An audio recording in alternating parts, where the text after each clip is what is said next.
I hope you all can see the screen. If not, feel welcome to come closer. And I am. All right. I've talked about this a few times. I've grown into communications from the marketing and advertising side. You wonder about my accent. I lived in Boone County for 9 months. But before that, I lived 40 years in Germany, and I was in marketing and advertising in Germany, and I was there when the internet was born, and I used CompuServe and ran mailboxes and wrote my share of email in my time, and ready to write more. And that's when I had the idea to talk about it. If you ever got an email from me, you know that I'm long-winded, but I convey good information, and I hope that I can convey a little bit of information today in this workshop.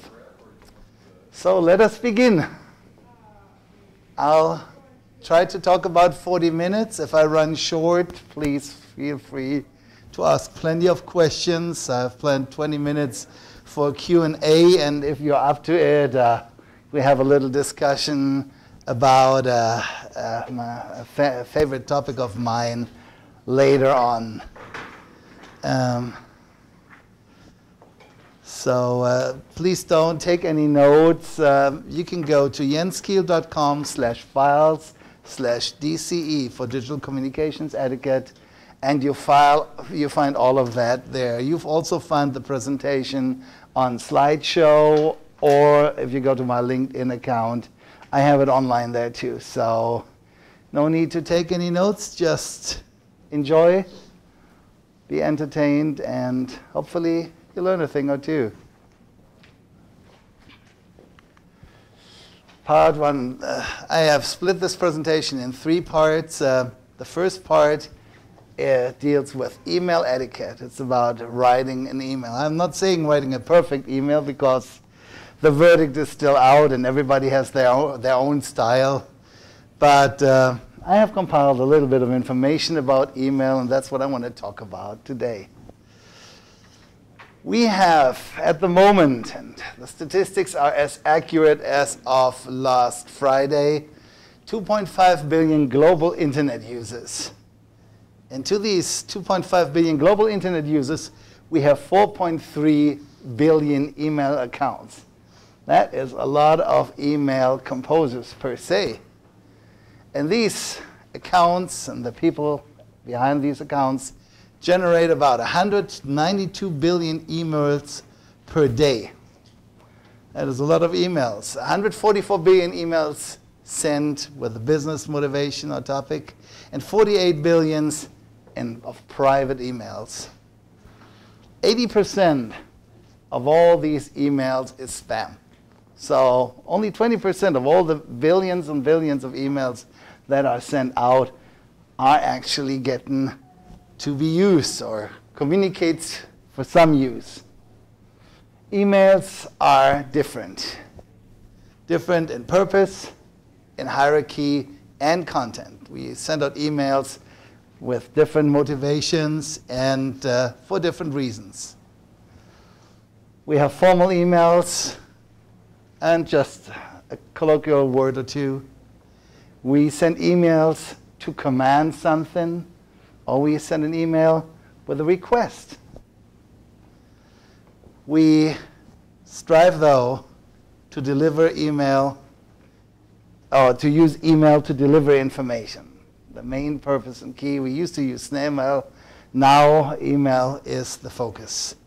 And we try to deliver email information with clarity, to create a perception and a mood. You know, we always have, also have gotten an email where people try to persuade you, or people try to ease you into something with email. Email has all kinds of different purposes. We can send an email to add value to something, if we want to express our opinion, if we have something that we want to give in matters of communication. Or we send an email to plea for value, for chance if you do fundraising. So how do we get to it? Email composition is simple when you think about it, but has a few stumbling stones that we'll get to. First of all, address the person that you're talking to. You want to make sure that if you use an email program like Outlook, that you use the name of the person and that you spell their name right. Trust me, Jens Kiel is not as easy to write as you think it is. I get emails in all kinds of spelling. Usually I focus on the center of communication of what is being said, but it's common courtesy to make sure to spell the name right. And we all been there that we twisted and turned the name. It's important, and if you use Outlook, then you can split the name and comment the name with the actual name and then use brackets to put the name in so that the person will feel directly addressed because they can read their name as they receive the email, and it's not just a general purpose email to their email account. The email subject, the subject itself summarizes it all. So your email subject should be exactly what you are communicating about, because email can be quickly deleted. It's just a flick of a finger or a click with the mouse and the email's gone forever. So you want to communicate what you have to say through the subject. You might command attention, or you might just summarize something in a quick sentence. Concise and good is key. There's a long-standing discussion about the length of the perfect email. The last thing that I read about it is 9 sentences. 9 sentences is long enough and short enough. I don't know. I usually express myself in an email in the length of the matter that the email commands. So depending on the topic, I can be long-winded, as you guys can assist, write 2, 3, 4 paragraphs if the matter at hand commands it, or I just send 2 lines if I just want to communicate something quickly, like a text message. My favorite is the email signature. The email signature, and I'm going to go into detail in a little while, communicates not only your name, but it communicates how people can reach you in any other way. Snail mail, telephone, fax, whatnot. But most of all, it communicates your brand. So I'll talk about that in detail in a little while. We all know emoticons. If not, just put your head on your left shoulder and you'll see the scary face. You all know the smiley face. Emoticons in an email are fine, but we don't want to over-communicate. If you have 6, 7, 8 smileys in your email, then it's probably not well received. So use them and use them sparsely. Be aware of caps lock and your shift key. Depending, I think that's a generational problem sometimes. I've run into communications, into partners that spell their email out in all caps because they learn to use a typewriter, and this is important. So, gosh golly, use all caps to get the message through. It's very hard to read, and if you're growing up in the digital age, you feel like somebody yells at you constantly. So use caps sparsely, as you can avoid it. I have composed a little email right here. On the left, you see a quick email, not HTML, just plain text. On the right, a formatted email sent with Outlook or any other email program. And they're not only different visually, but they're also different in content. You look at the first email. It's from John at office.com. John didn't even choose to send a, or it's to John, sorry, to John at office.com. And John didn't even care to put in a subject, just communicate the message. Did you get to check the report I sent? Let me know, Jay. Communicates the message, but John is probably not very happy when he receives that unless he's buddy of mine. So I want to address him with a full name, John Doe, and then his email address. The subject is his opinion on my report. A subject beats no subject, but even more so, a concise subject beats any subject. Always take the time, at least the time of day, to greet the person in the email. I do that in any email because I value my communications partner in the email. And it's handwritten. I don't use any markers for that. I'll spell it out. Then, when you got a minute, says that please do it at your leisure, no pressure at all. Let me know if you need more information to review the report I sent last night. Thank you, Jens. And that also conveys a friendly attitude. I don't command John to give me his feedback. I'll put it at his hand, and I express that accordingly. This is just to show the difference in email that you can communicate in multiple ways.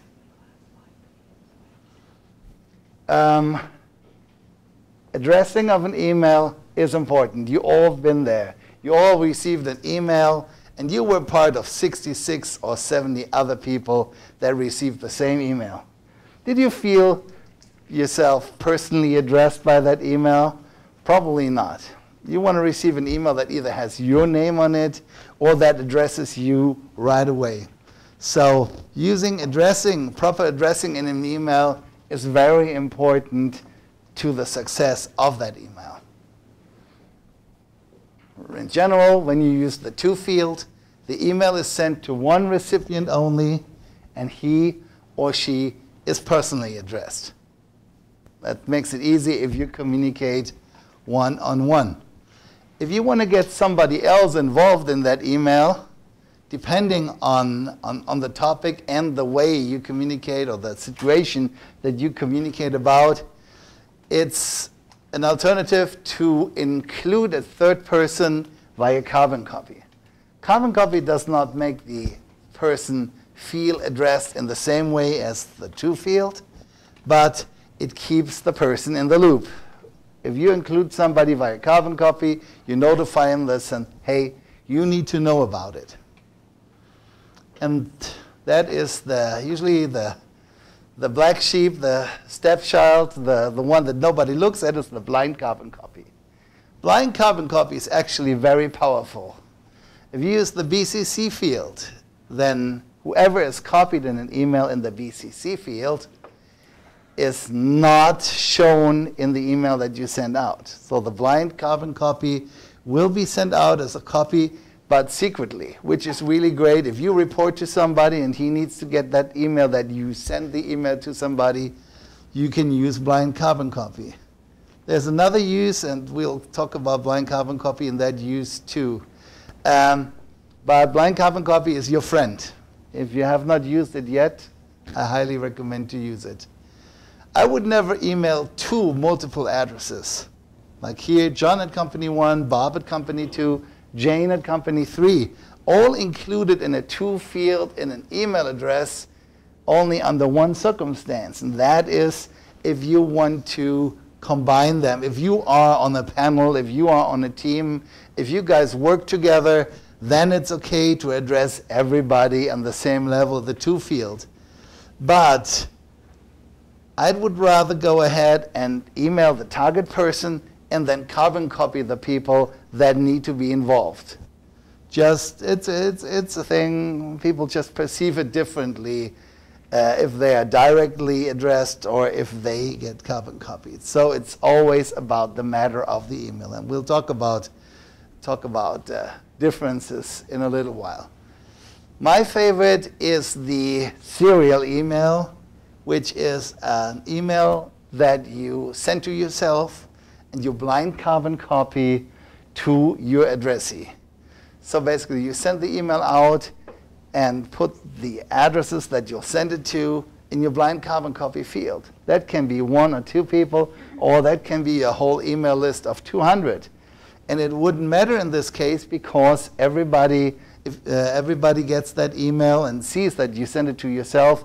You can leave even the to empty. Then it says, and you've gotten an email before, it says undisclosed recipient. Then you'll just get an email and you know it's for you. even though your name might not be in there. You know it's for you, and it's destined to reach you. So I use blind copy for limited to medium amount of serial emails to communicate information. Now this is the section why this workshop was started in the first place. It's about replying and forwarding of emails. I have created complicated situations in my time by forwarding email and not editing the contents, or forwarding email and not knowing about the contents that I've been forwarding. You know, the email bounces back and forth. You have 4 or 5 people taking part in an email discussion. All of a sudden, some sensitive matter slips into that email, and somebody who is not supposed to read that will get that in his email. So let's talk a quick while about replying and email forwarding. Replying is another one of those things. How often did you get an email back where you wrote a nice and eloquent email to communicate something to somebody, only to get 3 words or 4 words back? Doesn't feel good. You get the email back, and so you put a lot of work and thought into the matter. You communicated it via email for urgency, but in style, and then you get 4 words back. So I always make it a point. If I get an email out of 4 or 5 words, I'm going to take this email and I'm going to savor it, and I'm going to reply with style. So I'm going to address the person that sent me that 4-word email, and I'll make sure that I greet him, and I'll make sure that I will, in eloquence, reply to the matter, and I'm going to be cordial and professional about it. But I'll make sure that even if I get an email that is written in bad style, I'm going to do my best effort to send it back in the way that I usually communicate. Reply in a cordial and professional manner, and address it and sign off. Addressing and signing off will emulate a directed conversation. So even if I just got a general email shot in my direction, I will go ahead and reply in a way that I edit the recipient in the reply line, and I will edit the email for style. So he will get a regular email back, and what I will do is I will update the subject line. I'm going to go ahead, if he didn't send me a subject, I'm going to go ahead and I'm going to put a subject in there. Or if the subject of the email that I did receive was not expressing the right tone, or even might be aggressive, I'll just go ahead and edit it, because at least he's going to get an email back, or she's going to get an email back in style, and know later on when she goes or he goes through the email conversation, will know what this email was about. Especially when you reply and include somebody else to receive that email. Make sure that you modify the subject line accordingly, so when that person receives that email, knows right away what this is about. Also, pay it forward. If somebody misspells it and you know somebody else going to be involved in it, you know, Grammarly.com will help you with that. Go and change it for style, change it for grammar. Take out that typo. You don't want to embarrass that person. You want to help. So you can correct the subject line for clarity and typos. And now this is my favorite pet peeve is, be mindful on quick replies, think before you send. Hitting that reply and send button quickly makes you not look very, very intelligent. I fall for that, and I still fall for that every time. How about attachments? You say, hi, hit a quick reply, you got to see this. And then you forget to put the attachment with the email. And by the time you set the email out the second time and put in the header / with attachment, you get an email back saying, hey, your attachment's missing. So the quick reply is not a good thing. Always take that minute, either just read through it one more time, but don't hit send right away, because it is so embarrassing if you send out an email and then 2 minutes later you send out that email with your corrected typo or with the added attachment, and You cannot get an email back. I think back 5, 6, 7, 8, 10 years before, you had the option in Office to recall an email.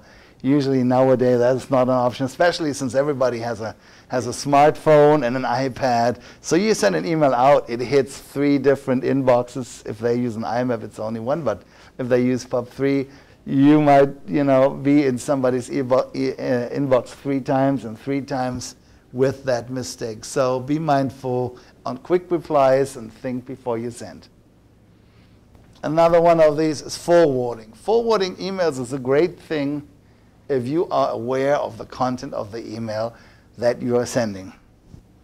Usually when you forward an email, it's the end of a discussion. It's when you get out of a conversation that you have by email. When you get to a point where there's something to communicate, you'll forward that. Before you forward an email conversation that was between you and another party to a third party, make sure to read through it one more time.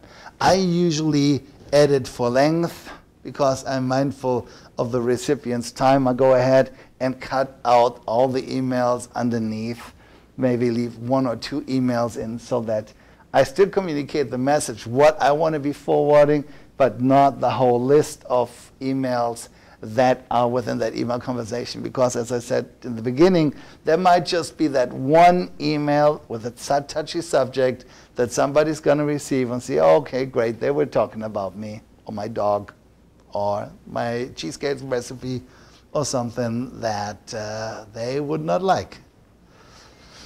Mind the privacy of the email source. Beware with whom you share. Got an interesting question about that in Ridgewood last year. Is should I put my email in an email? Because usually when you copy, your email is already in the email header. So if somebody looks at the pure source code of your email, he would see from whom it's coming from. But so sometimes, especially if you're enrolled with a nonprofit organization, you want to communicate or you want to offer something and offer your help, make sure that you mention your email in the email text so that people, when they go and get a forward of that, will have your email address. And it doesn't say just Emily and nothing else, and nobody ever know who that person was that was so kind to volunteer their services, but obviously is not to be reached. So it's always helpful that if you want to communicate something, make sure that just to put in a one line, hey, you can always reach me at email, and that will be part of the email and not part of the email header. It's a little technical, but I think it makes for good style, and it creates great opportunities. We come to the email signature. Typical email. I send you all the documents you asked me to provide. Call me if you have questions. Cheers, Jens. I did not include any contact information. So that person called somebody else. Say, you know that German guy, do you have his phone number? And takes a note and puts it on his email. If you communicate via email and ask somebody to respond and ask somebody to get back to you or with you, include your email signature. I'm a big fan of the email signature. I said it before. This is my email signature on my iPhone. This is my email signature in Outlook. If you look at both of them, you see the similarities. They all communicate my name, the company's name, what the company is about, and my phone number. That's essential. You can or cannot use the domain. If you you use a business email account and your domain has your email, so you're joe@joe.com, then you don't need to have another line with your company's email, with your company's website in your email, because people can get it. My email is different. I use Gmail as a business email account, so actually there is an email, jens@jenskiel.com or hello@jenskiel.com, but I communicate through Gmail exclusively. So I put my website in my email on both the HTML signature and the regular signature, just for clarity. So if somebody gets my email, I hope they take the time and click on that link and look at my website and know what I'm all about. But you would think that signature communicates all you need. I get that. I communicate with people via email. I give somebody my business card, and we get talking, and so we sit down for a cup of coffee, and they ask me, so, what do you actually do? And then I'm kind of disheartened and like, dude, I communicated this in my email. You have my business card. You meet with me. You want to solicit business, and you didn't take the time to go to my website. I thought you were interested in learning about me. So including your business or organizational website, if you run a nonprofit organization, is always a good thing if you want people to learn about you before they communicate with you another way. I'm very open in all channels of communication. I am on Skype, I'm on Facebook, I'm on LinkedIn, I have a blog, I'm on Twitter, obviously, I'm on Google+, and I use telephone. And my clients work with me on different levels. I'll be on the phone with a client and he shoots me an email at the same time, and as soon as she hangs up, she shoots me a line via iMessage. And I think communication runs on multiple channels nowadays, but always directed. But the first and foremost, the one email, the one communications point that I always get back to is email. That's why I'm talking about it. The email signature conveys professionalism and serves as your digital business card. Don't email without one. I'm actually a lazy person, so if I want to call somebody, I usually don't go to my address book. I go to my Outlook and type the name of the person and look at their last email to see if they include a signature. And I take that. And it makes good sense because in that email, you'll find the updated contact information, because your contact information in your Outlook or if you're a Mac user, in your address book might be outdated. You might not have the current cell phone number. I always go by the signature because the signature conveys the most current information that you can have. So you always want to make sure to use one. The dawn of the smartphone about 8 to 10 years ago made our communication somewhat different, enriched it, but also made us communicate at any time from any place. So we have to keep a good balance between style and the tools that we have to at our ability to use when we do email from a smartphone. Make sure to use your work account for work emails. I don't know if you guys do, but I have multiple accounts on my phone. I have a standard account, but I have a business account, I have a nonprofit account, I have a communications account for a client. So I easily have 4 email accounts on my smartphone. And I set it up in the defaults that if I send out an email, I send it out with my personal account. That's usually safe because you never want to send out something with the wrong account. So make sure if you use your phone for work and email, if your company has an open mail policy, open communications policy, that you selected the right account before you send out an email, because it can very easily get unprofessional or throw a bad light on your company. I add the default usually to my signature sent from my iPhone, not only because I'm a big Apple fan. I'm just thinking if people see that he sent this on his phone, they don't expect the same style. I hope they always expect the same clarity, but not expect the same style and expression from my phone. Plus, we all been there. We use autocorrect, and autocorrect butchers our email. If they get this via regular mail, they're going to wonder. If they see that I sent it via my smartphone, then they know, okay, that was autocorrect. That was not him. Hopefully not. Depending on your work email, if you don't send it from your work email, or if you only have one email account on your smartphone, carbon copy your work email from that way your email that you send out shows up in your work email account, and you have proof that you've sent it. Because we all been there that we said, I sent that email and I'm sure that I sent it, but I have no proof anymore that I did send it. So as I said, beware autocorrect when using the smartphone. It can be a blessing and it can be a curse.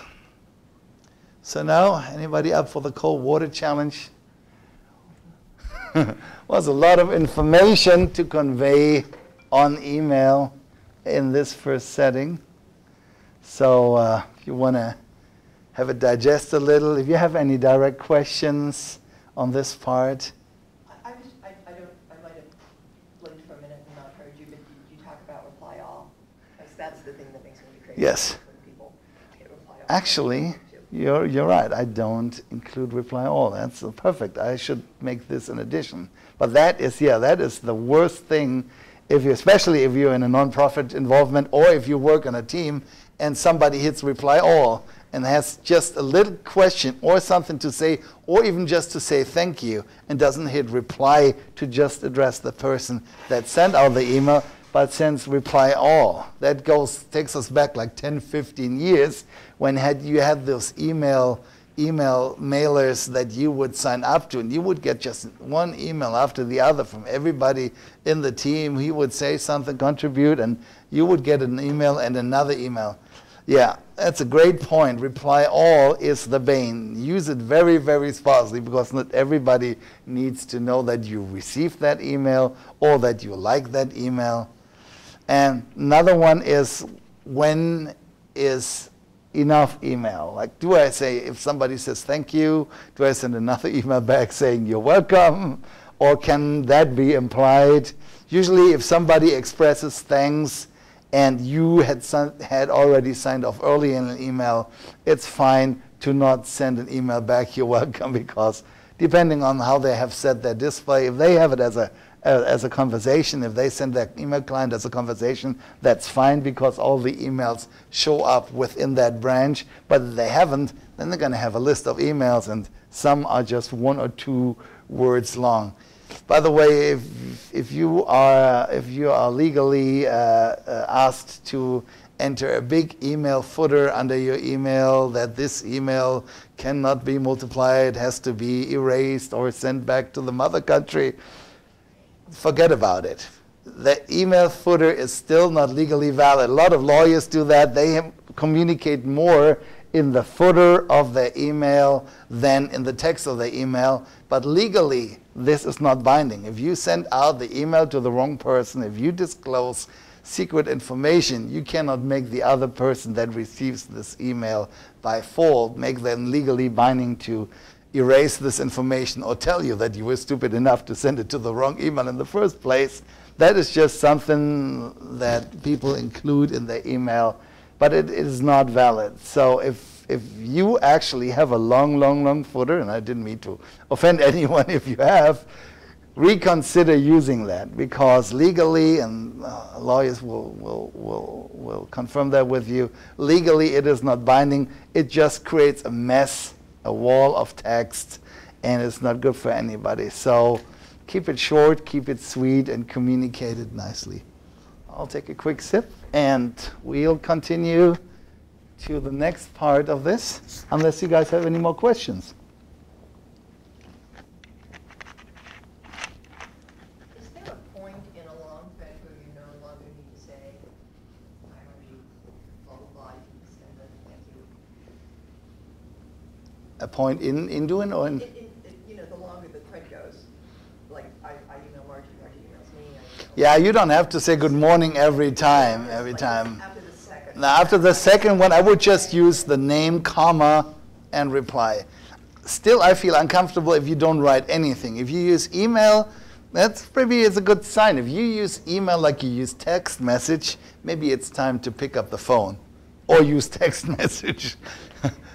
But you're right. I don't have to say good morning and I'm looking forward to talk to you every time you send an email. Sometimes it's just really depends on the conversation that you have. It can be very short, and sometimes an email with 2 words can create a lot of relief, and happiness and ease up a lot of tension. So yeah, sometimes 2 words are enough. Sometimes you need the title, but yeah, you don't have to address the person every time like that. This is just, I'm talking usually when I'm talking about this, about the first impression, the first time contact via email, because you want to make sure how to introduce yourself and how you communicate, because you basically set the standards of communication with that first email. Let's talk about voice over IP and telephone etiquette. I just recently added it to that because a client of mine said, you know, you talk about email a lot, but what about telephone? Asked if their employees, if I could tell their employees on how to properly answer the phone, or what do I do on a Skype call? There is no etiquette way they can read up.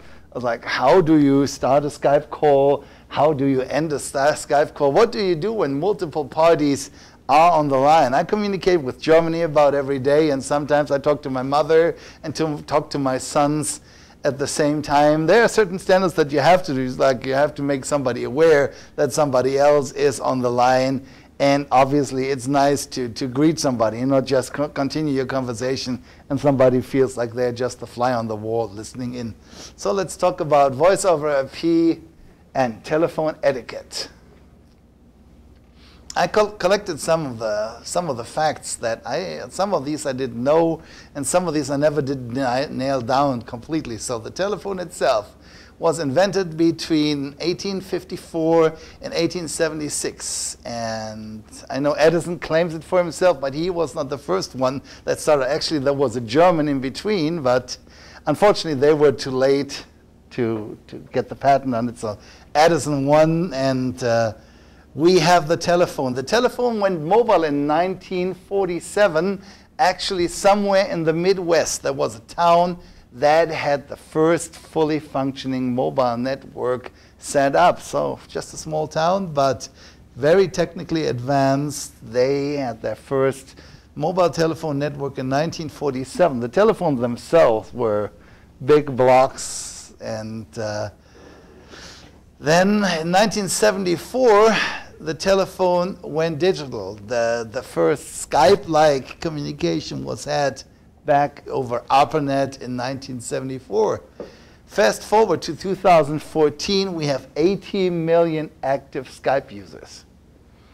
Don't know how you guys, do you use Skype? I use Skype a lot, and since Microsoft bought it, the quality of service is at times questionable because a lot of people have joined the service. So I'm hoping that the service is going to continue in great quality, and that they're gonna work on the base network, because I could not live without Spike. There are certain alternatives. You can use the Google Plus chat, or you can use, I think ICQ is still around. That was what we used back when the internet was young.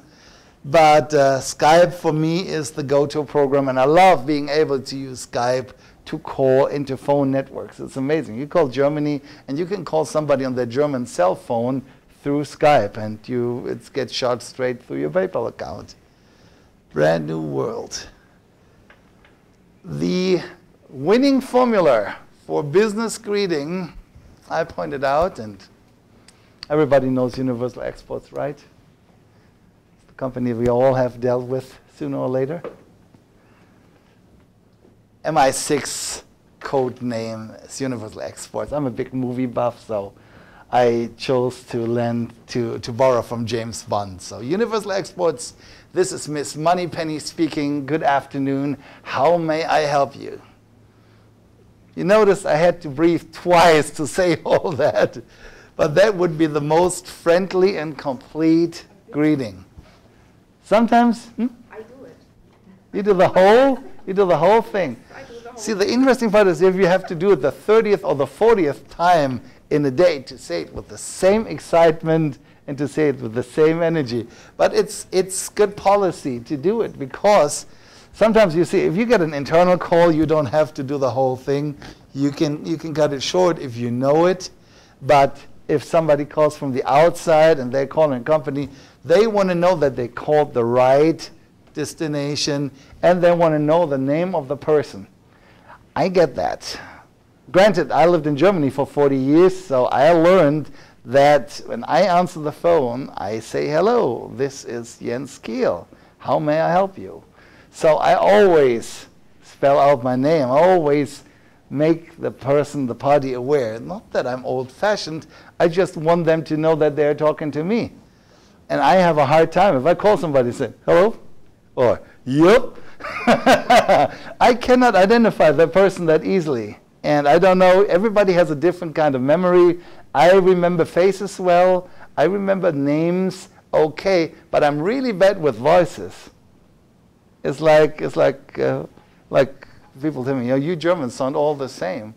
Well, if I call a company, I said, oh, Julie, you just sound like Cindy. I cannot keep you guys apart. Please tell me your name. And so I'm always a big fan if somebody takes the time and courtesy to greet me or to answer the phone with their name so that I know actually whom am I talking to. Same thing as with email. Time of day helps. It makes people feel welcome. It makes people feel appreciated. Oh, I'm totally guilty of the next one. Be aware of your speaking volume, especially if you work in an office with multiple people and you get a call and the phone quality, the voice quality of the call that you get is bad or is low. Talking louder into the phone doesn't help you hear it better. It just annoys all the people around you. So be aware of your speaking volume. Speak in a quiet conversational voice. I hope that I'm still in the limits and I'm not burning up your light over there. On voice over IP or internal calls, the greeting can be reduced to your introduction by name and add the company for a multi-user call. So if I chime in a phone call, or if I call in and says, hey, this is Jens from Made in Germany. So they know whom they're talking to. They know that I'm on that call now. It's always helpful. Talk about voicemail. Leaving a voicemail. I read an article about that just last week, and I said, oh, I have a whole page of this in my presentation. I think voicemail is still an adequate thing. They say that millennials now don't like voicemails anymore. I think voicemail is the next best thing to talking to somebody directly. And just to communicate something, because I see a voicemail basically like a regular phone call, just unidirectional and in a delayed manner. But I'm thinking if I want to call somebody, if I want to communicate something to somebody, I want to address them in the same way as if I'm just talking to them right now.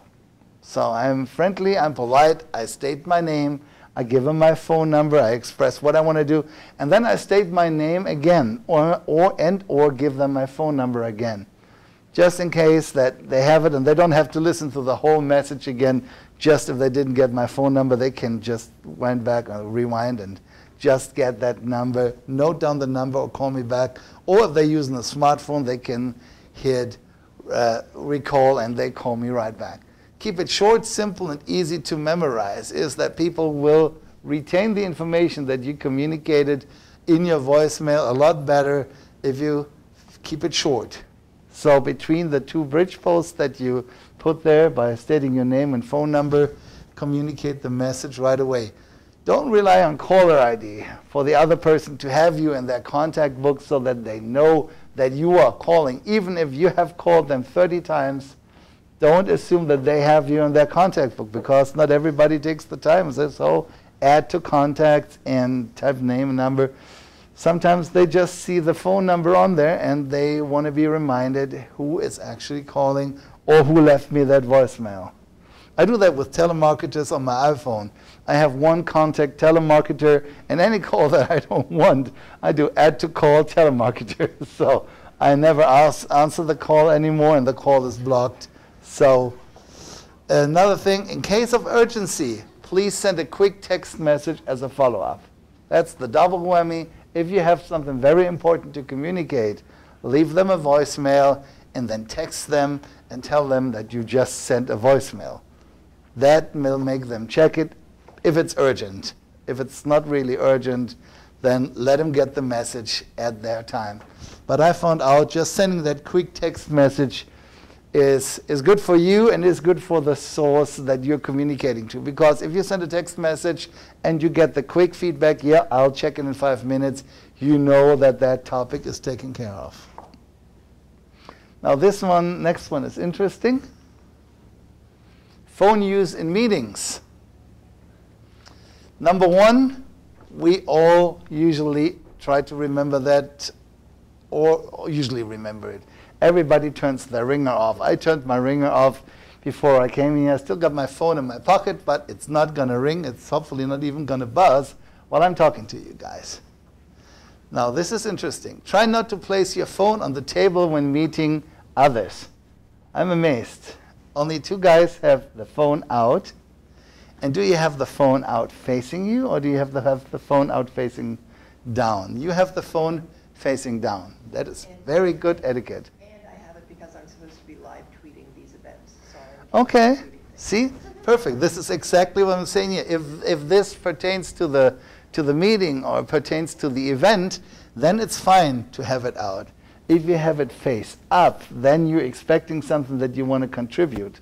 If you're holding it and using it and not making eye contact, that's usually a big no-no, especially in a meeting, because if you meet, then the people want to know that you have you're taking the time to meet with them. And we find ourselves guilty.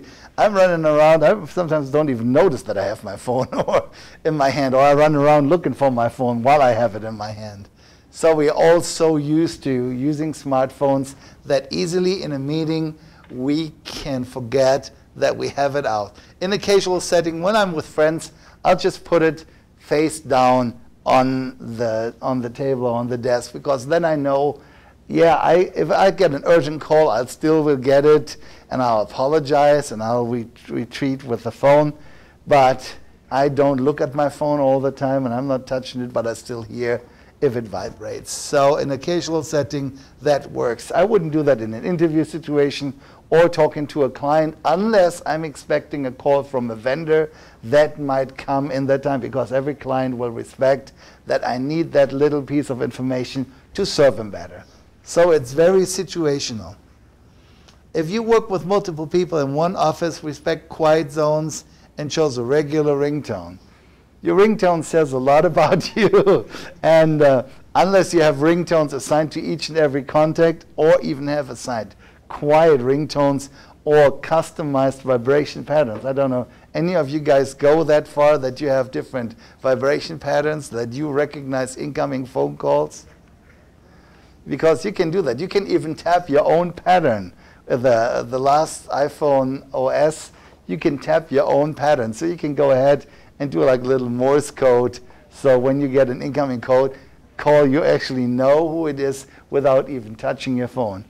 It's great. Or if you have, especially for your significant others, have their own ringtone. This is so eerie. My wife's ringtone is Brick House. So every time I hear that song, I'm grabbing my phone, and I'm thinking my wife is calling me, so I said to attention. So that's at work, just turn the ringer off or set it to a very neutral tone. My son was asking, why is everybody he's using a Samsung phone, I'm using an Apple phone, so why is everybody using the standard ringtone? The same thing, we are lazy at heart. Let a person know you have them on speakerphone. It's nothing more embarrassing to be all outgoing and then realize that somebody sits there with a crowd of 20 in a business meeting and you ask what's for dinner. That's a big no-no. So I think that was our excursus in the world of telecommunications. So we do what you do on the internet most is either pictures of food or pictures of baby kittens. Everybody likes a baby kitten, so that's why we have that there. You guys have any questions or ideas? Even better. I'm going to go collect ideas. I'm going to add more slides to that, with all the good ideas that I'm getting to add to that in regards of voice over IP etiquette or telephone. I have a question. Uh-huh. During a voiceover conference call, some people come in late and the conversation has already started. you know, it says to announce yourself. I refrain from doing that. I feel like I'm interrupting the flow.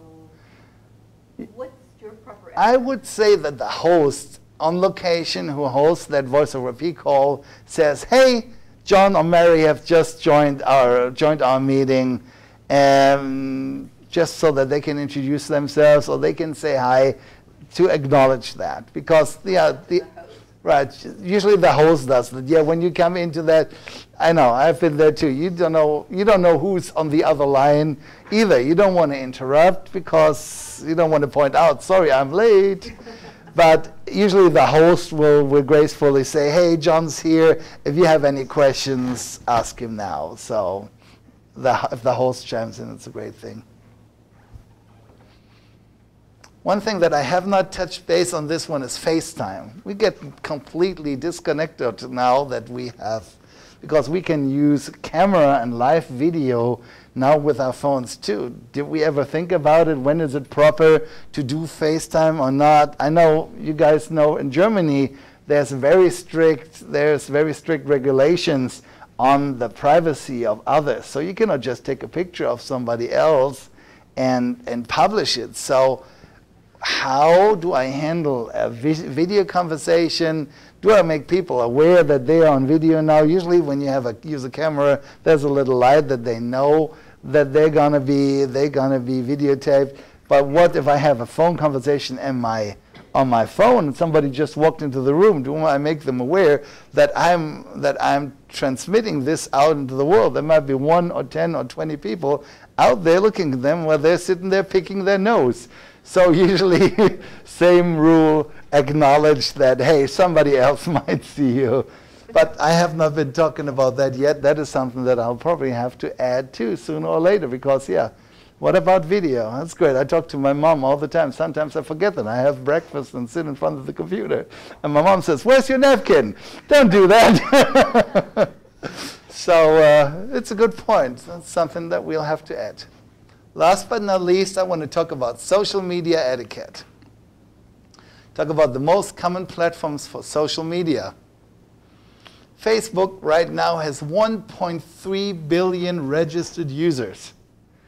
And 750 million of these use Facebook on their mobile device. Now that is a platform to behold. You know, the crows are already saying that the end of Facebook is near. 2 or 3 years later on, the youth is going to retract from Facebook and going to go to the next best thing. But hey, as far as I see it right now, it's a perfect communications platform with 1.3 billion users.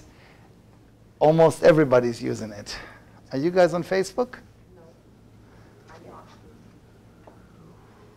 You have like 2 minutes. Hmm? You have 2 minutes. 2 minutes.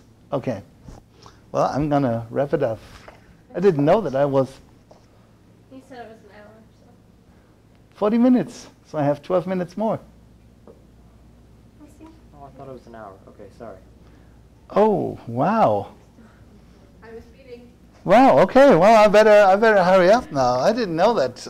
I'm always surprised. I mean, my paper says it's 90 minutes. Yeah, But that's what I thought. Yes. Yeah, we got time. Okay. We got time. We got 1.5 hours. The discussion is optional, but I think, see, what we miss in quantity, we have in quality. So we'll use the time.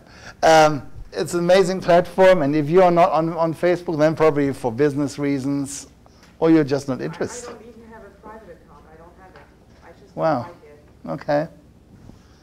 Well, interesting. We have 271 million active Twitter users. I made sure that I checked the active users on this one because, you know, as people always balance these out. I have another worksheet that you'll find online. If you go to my LinkedIn account, you see that too. Is the cornerstones of digital marketing, which talks about the different platforms. I don't want to talk about much of the platforms, but I'll talk a little bit about the platforms as we go through it. So somewhat less in regards of Twitter users, but a completely different medium. Facebook is a lot personal, connections, and I have my family, my clients, my vendors, and my social network on Facebook, and I communicate on different levels, and I'll talk about it quickly on how to layer this. This is something, if you don't use Facebook now, then probably because of the privacy issues, and I'll talk about how to circumvent these privacy issues, and I'll get a better handle on it. Then there's Google+. Google+ is kind of cheating. They have about 1.2 billion accounts too. But the thing is, you get a Google+ account if you have Gmail, if you have YouTube. Any of the services that Google offers basically come with a free Google+ account. So you cannot have a Google account and not have a Google+ account. So they are high in numbers, but they have a user group that is using that. It has its purpose. I found great photographers using Google+, but if you try to communicate socially with me, you won't find me on Google+. Facebook, in my multi-general communications and direct communications and personal communications on Facebook, and Twitter, and in a multi-communication environment. Last but not least, 106 million active users worldwide on LinkedIn, which I consider the business communications network that we have. It works on multiple ways. Great to get a handle on who is somebody, to learn about their background, to learn about their specialization, to learn what the person is about in a professional manner. Talk about Facebook. 50% of all internet users use Facebook. That's a number to behold. So there's a 50% chance that if you run to somebody who's using the internet, that he's on Facebook. 56% of Americans won't friend their boss on Facebook. And you've heard for the reasons why. It's not a good thing on Sunday afternoon with the margarita glass in your hand, and then on Monday you don't show up for work, and your boss knows why. So interesting thing, 48% of parents do friend their kids on Facebook, and I would not want to miss out on that. I always want to know what's going on with my kids, and my kids did not get to choose. I have a 22-year-old son and an 18-year-old son. By legal rights, they would not have to let me on there, but I make them. I want to know what's going on in my kid's life. Sure. I wanted to ask a question about the boss thing. In my last job, my boss sent me a friend request, and I sort of felt I had to accept it. I would not, if you're not comfortable with it, I would not accept it. Depends on the relationship that you have. If you're friendly with each other, you can do it, and I'll talk about it on the next slide. It's all about settings. What I do is I have different, not groups, but I have different settings within my Facebook for different audiences. So I'll have basically, it's like layers. I start out with my close friends, then I have the regular friends, then I have the acquaintances, and then I sort people by their interests. So especially when it comes to election time, I have a group Republicans and I have a group Democrats, so I can talk to one part of the audience without having to address the other part, because I don't want to be a fire starter. So I can really well select who am I talking to and what do I want to do. So if your boss wants to friend you and he really wants to be there, you could accept his friend request, but then limit what he sees. So I think generally is a good rule if you put your Facebook friends on and then your acquaintances. You communicate to your acquaintances, people that you have met once or twice in your life, differently to those that you meet on a week-to-week basis or that you are friendly to. So I would always, draw certain lines. Or in some cases, I usually, if I don't know somebody face-to-face, I don't accept their friend request. I only have 300 and some friends on Facebook. I know communicators that have 3,000 friends on Facebook. I cannot manage 3,000 relationships at one time. I have a hard time staying in touch with 300 people in the same time and environment. Interesting, 48% of people say they stalk their ex's Facebook profile. I got my wife and my ex-wife on Facebook, and they are friends with each other, so I guess I'm on the lucky side. Usually, I would always be very careful whom I let on Facebook and who I let on Facebook in any capacity. Same thing about profanity. I zone people out that don't communicate in a way that I communicate or that I want to be communicated with. So it's great, especially with Facebook, with the tools, and I'll talk about the tools in a second. With the tools that we're given on Facebook, we can tune like a radio. You can shut people down, and we can tune people up. You have to remember one thing about social media. It's your world. Nobody can make you use it, and nobody can make you consume their ideas or thoughts. It is your world, and it's your prerogative to control it in a way that you seem fit. It's great. It's like reading a book. If you don't want to read a book, you close it. If you don't like the book at all, pass it on. Give it to somebody else. Or if it's really rubbish, toss it into the paper box. But you have the call to decide what you consume or not consume on social media. And I think that is important. And that's what I want to talk about, privacy controls. 25% of all Facebook accounts don't use privacy controls. Out of 1.3 billion, that is a lot of people who have their information not protected. And I see that, and I often warn people. If I go on a profile of somebody that I don't know or that I know peripherally, I check their Facebook profile and I see the pictures, the posts that they post in the pictures. Usually, if you go to photos and you only see one or two profile pictures, then you know somebody has a good handle on their pictures. But if you go to their pictures and you see pictures of their family vacation on the beach and pictures of their children, I usually tell them, hey, you don't have your privacy settings in touch. And this is a little fine print. If you go and download the presentation, you can see that. I shown the settings. You can always go ahead as you set your privacy settings on Facebook and you create all different lists on them. You can always go ahead and set your view as settings view as, and you can see your Facebook account from the position of someone who sees that. So you create lists and put the people on lists. That might be a lot of work if you have 600 Facebook friends to go through that list and mark everybody down and categorize them.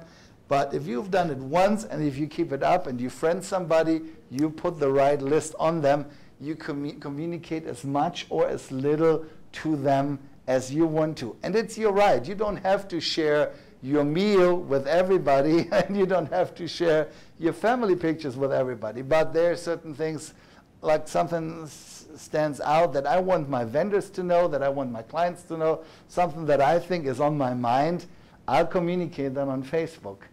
But as I said, I communicate that in the same manner as I do in person. And so my Facebook is basically in touch with me. I don't put anything on Facebook what I wouldn't say to anybody face to face.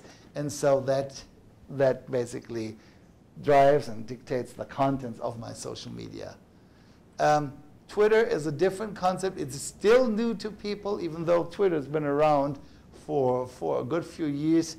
I think it's an amazing medium to contact people and to get in touch with people that you would never do. Any of you guys watch The Big Bang Theory? Yeah. I'm a big fan of The Big Bang Theory, the TV show at CBS. And my 46th birthday, I was in Los Angeles in the Warner Studios. And I was tweeting to Bill Prady. He's the producer of Big Bang Theory.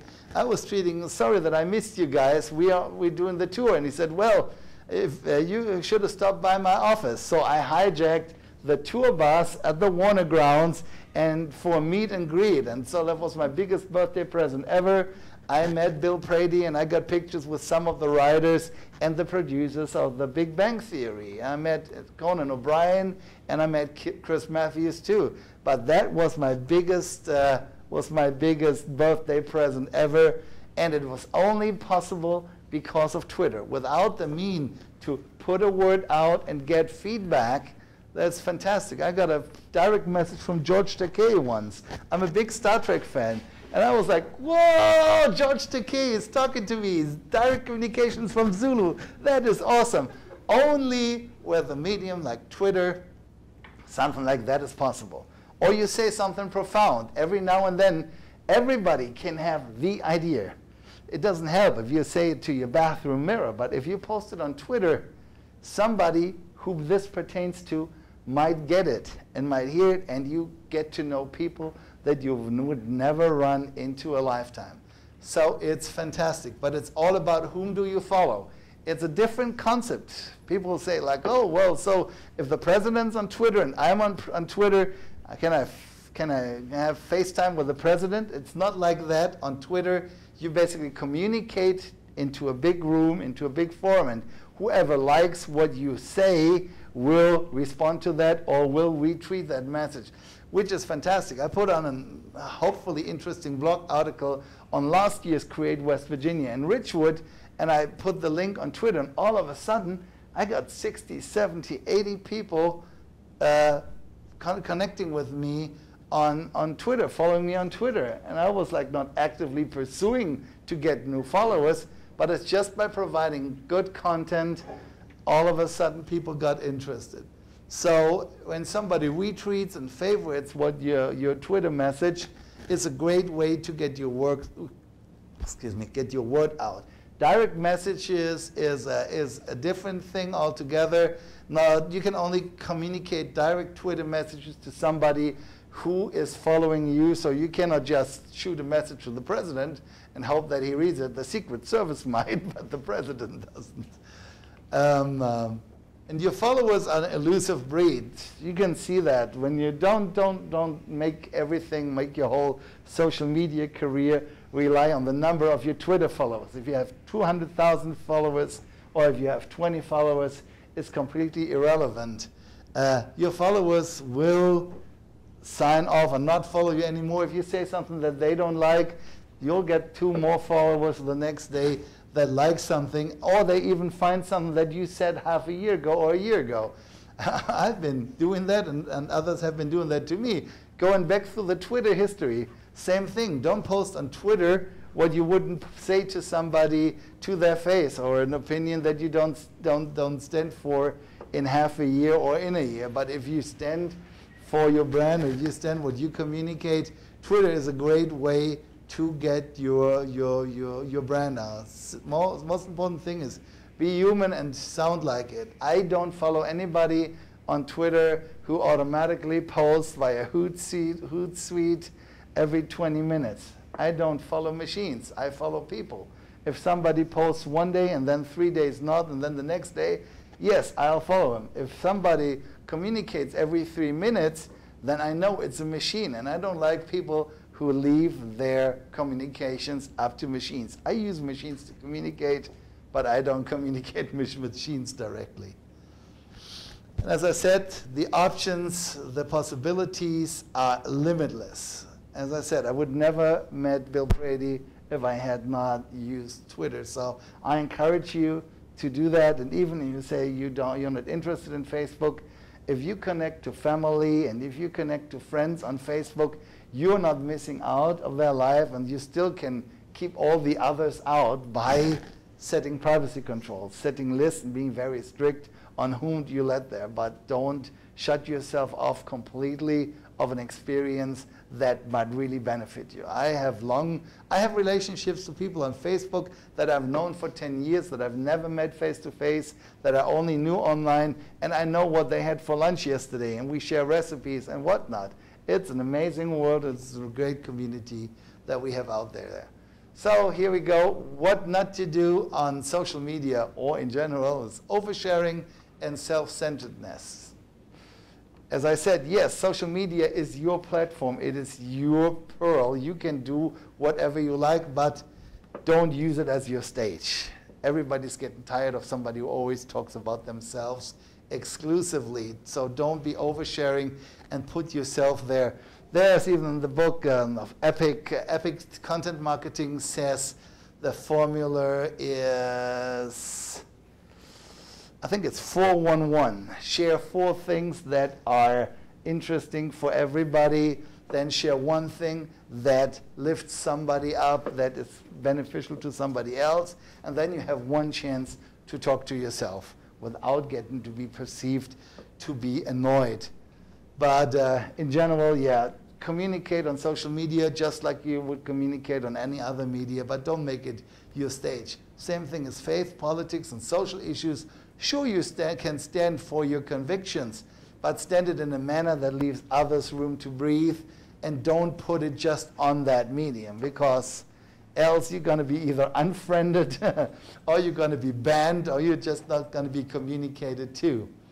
Don't complain and don't be negative. That's something that I remind myself always, that yes, it's a very, very powerful platform, but don't use it just to push your complaints through and what gripes you. Don't bring everybody down. You know, it's like what's the saying? It's like, if you don't have to say anything good, say nothing at all. It's definitely a thing for social media. That doesn't mean that you have to take anything. Sometimes it's important to complain, like if you have bad wireless service or your internet provider lets you down, you can put that on Facebook. Don't pretend to be a news resource. I have friends that as soon as they read a headline, they have to retweet that headline, they have to talk about that, or they have basically reframe it. Go to the news website and post it like it's the news that they found themselves.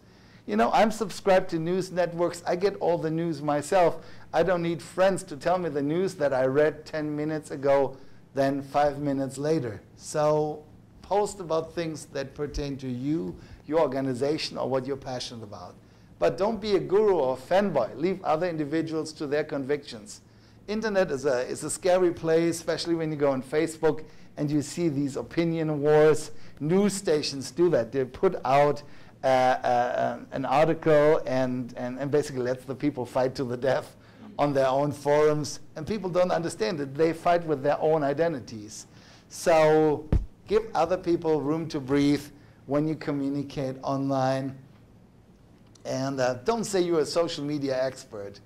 Have your content prove it. You know, just because you've been doing it long enough doesn't mean you're really good at it. I find myself there. I'm still looking for the perfect tweet or the perfect thing to say on Facebook. The best thing is stay true to yourself, stay true to the message that you have, and communicate the things that you want to be out there. Don't share chain letters, lies, and half-truths. I hate this. If you get something that's shared with so and so many people, and good things going to happen to you. Well, bad things going to happen to you, because you're going to be unfriended and you're going to be blocked on Twitter and Facebook. I don't like these chain letters at all. And I'm a big fan of Snopes.com. I fact check things before I repost them. And that's another thing that I've learned is, if you like something and the headline looks good, read the article first before you share it, because sometimes you might share something that is completely against your intentions. Updates in code only, don't share updates in code that only makes sense to yourself. So if I post on Facebook 14.2.11, nobody will know what that means. That might be a locker combination. I post this there to remind myself of it, but you all would not know what this is about. And if you get 9 out of 10 weird messages, you quickly unsubscribe from that newsfeed because it doesn't pertain to you. Don't post in code just for yourself. You know, that's why it's social media, not anti-social media. Don't share images that you might regret posting later on. That is that big pork roast, that is the large margarita in your hand. You know, share things that you want to share like that. Share things in private, as a text, as an email attachment, as a text message, but post only on social media what you want to be back up and going around in 5 years. 5 years from now, if you still have the same convictions and anybody can know this about you, go ahead and post it. I have a few success stories, and I want to finish this up. I think we are getting, oh, we'll get close up there. Few success stories, especially about the use of Twitter and communicating right. I'm a big fan of Sony. My Sony Triniton TV lasted longer than my first marriage. That lasted 10 years. The TV lasted 12 years. I called Sony when my 2-year-old LCD Sony TV died or got vertical lines. because I was not happy with the product quality. I was a lifetime fan of Sony, and then this happened to me. I communicated this to Sony Florida, and they reached out to me and said, hey, we want to make it up to you. Said, we give you the same TV again for $600. So I said, what can you do for a 55-inch? So I got a Sony 55-inch TV for $1,000. Amazing, at a time when it would cost $3,000, $4,000. So use social media not to complain, but to reach out to companies and to individuals that you usually cannot reach out to. What I have learned is if you give people the platform to communicate and to make things right, they will follow through. Same thing happened 2 years ago with Delta. Delta Germany told me Germany had a new system added where you have to have pre-register electronically if you want to travel to the United States. It's called ESTA. And I didn't know about that because I'm traveling with my permanent resident card. So I didn't know that they had a new regulation that skimmed off another $15 of the user. So my kids were at the airport trying to come to visit their dad in the States and couldn't get through because I didn't register them online. I was sleeping, I had my cell phone turned off. So while I was deep asleep, they missed their plane. Called Delta Germany and they said, well, sorry, you missed it. It's your loss. $3,000 tickets down the drain because you did not read the fine print. I called Delta USA. I was on the phone for 50 minutes on the waiting line till I finally talked to a person. But I told this person that I have 2 kids stranded in Germany that should be in West Virginia this afternoon, and if they can help me. And within 45 minutes and a booking specialist and $1,000 in fees, I had my sons on a plane the next day. I tweeted and retweeted Delta, and they look good, and they made it possible for me to see my kids with a 48-hour delay instead of saying, bah, you lose. So fantastic story for them. Great summer vacation for my boys here in West Virginia. And another reason why online communications are powerful. Same as Suddenlink. I had always had bad Suddenlink service at our apartment, had bad internet service, disconnects, things not working at all. So I put out the question out to Twitter. Who can help me? Connected right away with Pete Abel, the president of Suddenlink Communications at the East Coast. He said, I'll help you out right away. Within 12 hours, I had somebody at my house checking out the lines. Within 36 hours, I had a direct line going from the pole straight to my apartment with a rock-solid connection. And I have had great internet ever since.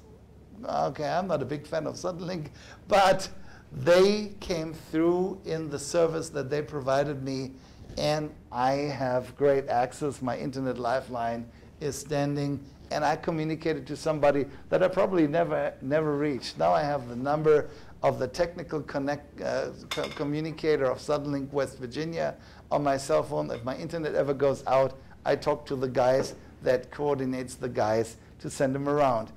I never had that personal relationship. I didn't know anybody here. Just because of one Twitter message, I got that. The biggest one, I met my wife online through a friend in London, England. She found me in a video poker chat room playing card games, and she introduced me to that old West Virginia, to her old teacher friend in West Virginia. Well, fast forward, I'll be in West Virginia for the 10th year next year. I married a girl from Charleston, and I'm running a business out of the Kanawha Valley. That's my biggest success story, and just all because I played video poker. So you never know what online communication has in store for you. Cheesecake, anybody? So that ends the presentation, and I have a quick workshop. I have a quick discussion on there. We'll kind of cut short in time because I'm talking too much. But the singularization of the individual identity is a pretty simple principle that I promote, that I talk about, is that we used to have different identities. We're different in our church. We're different at home. We're different with our friends in school, at the football stadium, because of those communications that we do in email, face-to-face, online, on the telephone, but especially online, we all come and communicate on one level. The same person that talked to you today is the same person that you'll find on Facebook, that you'll find on Twitter, that you'll find tonight at the dinner or tomorrow in the breakout session. It's the same guy talking to you because of these standardization of communications. If you stay true to what you communicate and how you communicate it, you're going to have great communication success, and people will communicate with you on any level where you are. So I've been writing about this, and I'm very passionate about it. I think it's all coming together, and don't be afraid to harness technology, because it'll help you communicate. Without my wife's friend from Cambridge, England, going to that video workshop that one rainy afternoon, I wouldn't be here talking to you guys about the perfect email. So thank you very much for your time and for your attention. And please come to my website, and please go to jenskiel.com/files/DCE, and you can download the workshop and the handouts. Talk about it. I'll gladly give this workshop in a setting, corporate or not professional, at any other time. It's not too long. Usually it takes about 40 minutes. Today was a little longer, but I'm passionate about these things. Could you please repeat the address for people who don't know? Yes, it's www.jenskiel.com, and you all have a business card there with the URL, and then it's /files/DCE. That is for digital communications etiquette, and there's /CDM is the cornerstones of digital marketing. That's a 2-page worksheet that you can use, and please share with your network on the different platforms and the opportunities. All right. Well, thank you so much. I appreciate you coming here today. Have a great Sunday and enjoy great West Virginia. And I hope I'll see you there again.